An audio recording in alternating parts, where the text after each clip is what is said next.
Hi, welcome to Kiran TV news. Teenmar Mallanna తెలంగాణలోను అటు ఆంధ్రప్రదేశ్లోను తీన్మార్ మల్లన్న గురించి తెలియని వారు ఉండరు అంటే అతిశక్తి కాదు. తీన్మార్ మల్లన్న క్యూ న్యూస్ ద్వారా ప్రశ్నిస్తాను అని చెప్పేసి ప్రభుత్వాలను ప్రతిపక్షాలను ఎక్కడ తప్పు జరిగినా ప్రశ్నిస్తూ ముందుకెళ్తున్నారు. అందులో కొన్ని వివాదాస్పదమైన అంశాలు, వివాదాస్పదమైన వ్యాఖ్యలు కూడా తరచూ చేస్తూ ఉంటారు. ఆ రకంగా వార్తల్లో ఉంటూ ఉంటారు.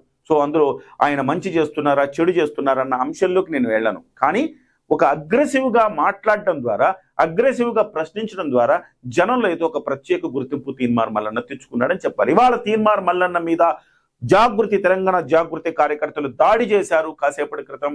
ఆ దాడిలో తీన్మార్ మల్లన్న గాయపడ్డాడు. అలాగే తీన్మార్ మల్లన్న గన్మెన్ కాల్పులు 5 రౌండ్లు గాల్లోకి కాల్పులు కూడా జరపడం జరిగింది. దాదాపుగా ఆదివారం ఉదయం 10 గంటల ప్రాంతంలో తీన్మార్ మల్లన్న కార్యాలయం ఎక్కడైతే ఉందో మేడిపల్లి వద్ద ఆ కార్యాలయంలోకి 100 మంది కార్యకర్తలు తెలంగాణ జాగృతి కార్యకర్తలు ప్రవేశించారు.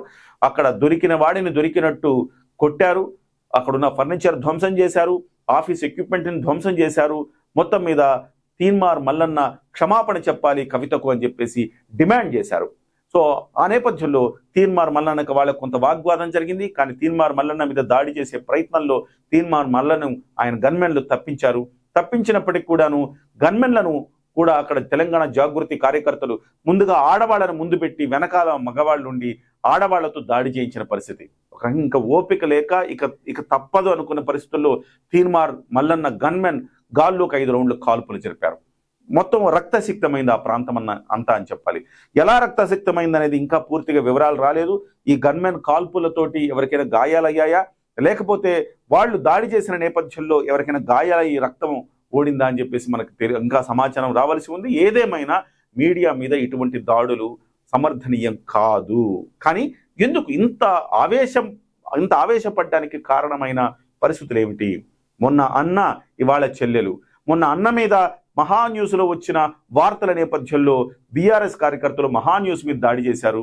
ఇవాళ చెల్లెల మీద వచ్చిన వ్యాఖ్యల నేపథ్యంలో, చెల్లెల మీద చేసిన వ్యాఖ్యల నేపథ్యంలో తెలంగాణ జాగృతి కార్యకర్తలు క్యూ న్యూస్ ఆఫీస్ మీద దాడి చేశారు. కానీ మొన్నటి కంటే ఇవాల్టి దాడి చాలా తీవ్రమైందని చెప్పాలి.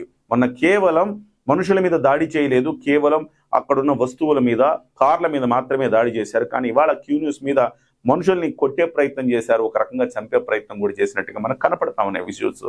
సో చివరికి తమను తాము రక్షించుకోవడానికి 5 రౌండ్ల కాల్పులు కూడా జరిపారు గాల్లోకి. అయితే ఏం జరిగింది? అంత ఆగ్రహం రావడానికి గల కారణం ఏంటి? తీన్మార్ మల్లన్న మాట్లాడిన మాటలు ఏంటి? అసలు నేపథ్యం ఏంటనే అంశంలోకి వెళితే కనుక తెలంగాణ ప్రభుత్వం 42% ఈ స్థానిక సంస్థల్లో బీసీలకు రిజర్వేషన్ కల్పిస్తాము రాజకీయాల్లో అని చెప్పేసి తెలంగాణ ప్రభుత్వం ప్రకటించింది, కాంగ్రెస్ పార్టీ. ఈ నేపథ్యంలో దీన్ని ఎవరికి వారు తమకు అన్వయించుకునేందుకు, మా పోరాటం వల్లనే వచ్చిందని అన్వయించుకునేందుకు ప్రయత్నం చేశారు.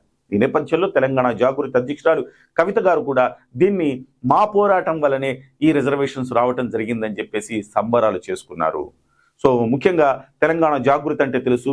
ఇవాళ దేశ విదేశాల్లో తెలంగాణకు సంబంధించిన సంస్కృతి సంప్రదాయాలు పరిఢవిల్లుతున్నాయంటే, మన తెలంగాణ రాష్ట్రం నుంచి దేశ విదేశాల వరకు పరిఢవిల్లుతున్నాయంటే దానికి కారణం తెలంగాణ జాగృతి అధ్యక్షురాలు కవిత గారనే చెప్పాలి. ఖచ్చితంగా దాని మీద ఏదైనా క్రెడిట్ వస్తే ఆమెకు మాత్రమే ఇవ్వాలి. కానీ బీసీలకు సంబంధించి ఆమె పోరాటం చేసినట్టుగా ఎక్కడ మనం చూడలేదు. కానీ బీసీలకు సంబంధించి ఎప్పుడైతే ఆమె సంబరాలు చేసుకున్నారో దాన్ని ఖండిస్తూ తీన్మార్ మల్లన్న ఒక ప్రకటన జారీ చేశారు. ప్రకటన కాదు, ఒక సభలో ఆయన మాట్లాడుతూ, మీరు ఎలా బీసీలకు సంబంధించి మీరు మీ పోరాటం వల్ల వచ్చిందని ఎలా చెప్తారు?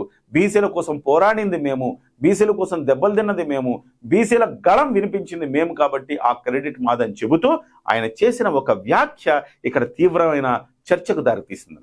ఏ రకంగా మీరు బీసీ, మీరేమైనా బీసీనా? కాదు. అటువంటిప్పుడు ఏ రకంగా మీరు సంబరాలు చేసుకుంటారు కవిత గారు అని అడుగుతూ, మనం బీసీలతో మీరేమన్నా కంచం పంచుకున్నారా, మంచం పంచుకున్నారా అన్న వ్యాఖ్యలు ఈ వివాదానికి కారణమయ్యాయని చెప్పాలి. సో దీంతో తెలంగాణ జాగృతి కార్యకర్తలకు ఆగ్రహం వచ్చింది, వెళ్ళి దాడి చేశారు. కాకపోతే ఇవన్నీ కూడా ఇంతకుముందు కూడా మాట్లాడుకున్నాం, మీడియా మీద దాడి సరికాదు, ఇది ఖండించాల్సిన అంశమే. ఎందుకంటే ప్రశ్నిస్తే దాడి చేస్తామనే సంస్కృతి తెలుగు రాష్ట్రాల్లో ఇటీవల కాలంలో పెరిగిపోయింది. సో దాన్ని ఖచ్చితంగా ఖండించాల్సింది. అఫ్ కోర్స్ తీన్మార్ మల్లన్న నేను సపోర్ట్ చేస్తున్నానని కాదు, కానీ మీడియా మీద దాడిని మాత్రం నేను ఖండిస్తున్నాను. At the same time Teenmar Mallanna కూడా కొన్ని సందర్భాల్లో ఇంతకుముందు నేను చెప్పినట్టుగా అగ్రెసివ్గా మాట్లాడుతూ ఉంటారు. అవి ఇతరుల మనోభావాలను కాస్త గాయపరుస్తూ ఉంటాయి, కించపరుస్తూ ఉంటాయి. అలాంటప్పుడు కాస్త సంయమనంతో వ్యవహరించాల్సిన అవసరం ఉంది. బట్ అట్లని చెప్పేసి నేరుగా ఫిజికల్గా భౌతికంగా దాడులకు దిగుతాం, చంపుతాం, నరుకుతాం అంటే అది ఎంత మాత్రం సమర్థనీయం కాదు. మరి ఏ రకంగా పోలీసులు వెంటనే తీన్మార్ మల్లన్న లోపలి తీసుకెళ్ళంగానే పోలీసులకు ఫోన్ చేశారు, పోలీసులు వచ్చేసారు, పోలీసులు వచ్చేలోపు జరగాల్సిందంతా జరిగిపోయింది.